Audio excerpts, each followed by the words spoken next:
Hello दोस्तों, स्वागत है आपका अपना यूट्यूब चैनल एपी स्टडी जी के ट्रिक पर। दोस्तों हम लेकर आए हैं आपके लिए दिल्ली सल्तनत के राजवंशों की ट्रिक। दोस्तों देखिए दोस्तों, ट्रिक किस प्रकार से है जो आपको चुटकियों में याद हो जाएगी। दोस्तों बड़ी ही मज़ेदार ट्रिक है। दोस्तों देखिए किस प्रकार से याद करते हैं, इसे चुटकियों में याद होगी।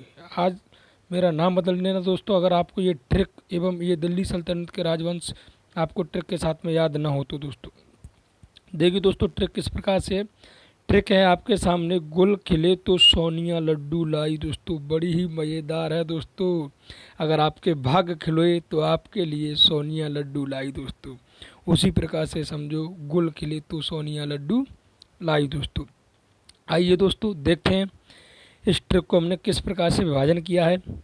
गुल, दोस्तों ये गुल शब्द है, गुल से हमने लिया है गुलाम वंश, जो आपका दिल्ली सल्तनत की भारत में नींव रखता है गुलाम वंश। इस वंश का संस्थापक था दोस्तों कुतुबुद्दीन ऐबक। दोस्तों कौन था? कुतुबुद्दीन ऐबक। दोस्तों जो 1206 से 1290 ईसा पूर्व तक चलता है भारत में। इसका संस्थापक कुतुबुद्दीन ऐबक था, कुतुबुद्दीन ऐबक। और इस वंश का अंतिम शासक था दोस्तों कैकवाबाद। अंतिम शासक कौन था दोस्तों? कैकवाबाद। दूसरा हमने लिया है खिले। खिले से हमने लिया है खिलजी वंश। खिले से क्या लिया है दोस्तों? खिलजी वंश। खिले से खिलजी वंश लिया है। ये दिल्ली सल्तनत का दूसरा राजवंश है। दोस्तों ये आपका 1290 से 1320 के 20 ईस्वी तक चलता है। इस वंश का भारत में दिल्ली पर संस्थापक था जलालुद्दीन फिरोज खिलजी। कौन था? जलालुद्दीन फिरोज खिलजी। और इस वंश का अंतिम शासक था दोस्तों नासिरुद्दीन खुसरो शाह। दोस्तों देखिए दोस्तों, हम आपको ट्रिक के साथ ही साथ दोस्तों याद करा रहे हैं इन राजवंशों के संस्थापक और अंतिम शासक कौन थे। संस्थापक और अंतिम शासक। दोस्तों अगला है आपका तो शब्द। ये दिल्ली सल्तनत का तीसरा राजवंश है।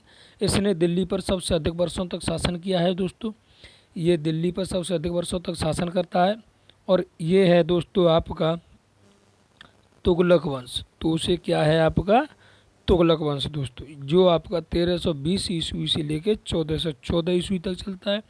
इस वंश का संस्थापक था गियासुद्दीन तुगलक, जो आपका गाजी की उपाधि धारण करता है। दोस्तों और इस वंश का अंतिम शासक आता है आपका नासिरुद्दीन महमूद। नासिरुद्दीन महमूद जो आपका टोपी सीकर जीवन यापन करता है, ना कि राजकोष का एक भी पैसे का खर्चा नहीं करता है। दोस्तों अगली ट्रिक है आपके लिए सोनिया। दोस्तों देखिए, अब आइए सोनिया आपकी सबसे लास्ट में। दोस्तों देखिए सोनिया किस प्रकार से है आपके लिए। सोनिया से है आपका सैयद वंश। दोस्तों क्या है? सैयद वंश। सोनिया से क्या है? सैयद वंश। सैयद वंश आपका चलता है 1414 से लेकर 1451 ईस्वी तक। 1414 से लेकर 1451 ईस्वी तक। दोस्तों इस वंश का संस्थापक था खिज्र खां। कौन था? खिज्र खां, जो मंगोल आक्रमण चंगेज खां का आक्रमण हुआ था दोस्तों उसके समय। तो खिज्र खां जो आपका रैयत आला की उपाधि धारण करता है। दोस्तों और इस वंश का अंतिम शासक आता है आपका सैयद वंश का अलाउद्दीन असन शाह। अलाउद्दीन असन शाह आता है इस वंश का अंतिम शासक। अगला क्वेश्चन, अगली है आपके लिए लड्डू। लड्डू दोस्तों, लड्डू से आपको दिख रहा होगा, लड्डू से क्या आ रहा है आपका? लोधी वंश। लड्डू से आ रहा है आपका लोधी वंश। दोस्तों लोधी वंश का संस्थापक तो आप सभी को शायद पता है, अच्छे तरीके से मालूम होगा, बहलोल लोधी आता है। लोधी वंश का संस्थापक कौन आता है? बहलोल लोधी। और इस वंश का अंतिम शासक आता है इब्राहिम लोधी, जो 1526 ईस्वी में पानीपत का प्रथम युद्ध होता है। प्रथम युद्ध, पानीपत के प्रथम युद्ध में बाबर एवं इब्राहिम लोधी के मध्य हुआ था 1526 ईस्वी में। जो आपका भारत का दिल्ली सल्तनत का प्रथम ऐसा शासक था जो युद्ध भूमि में लड़ते हुए मारा गया। दोस्तों किस में? युद्ध भूमि में लड़ते हुए मारा गया। दोस्तों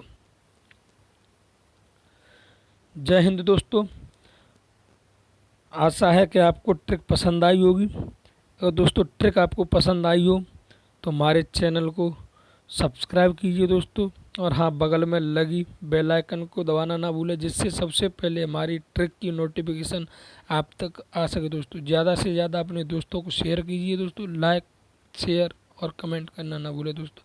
अगर ट्रिक पसंद आई है तो दोस्तों जय हिंद दोस्तों। चलो मिलते हैं इससे आगे कल अगली ट्रिक के साथ। जय हिंद।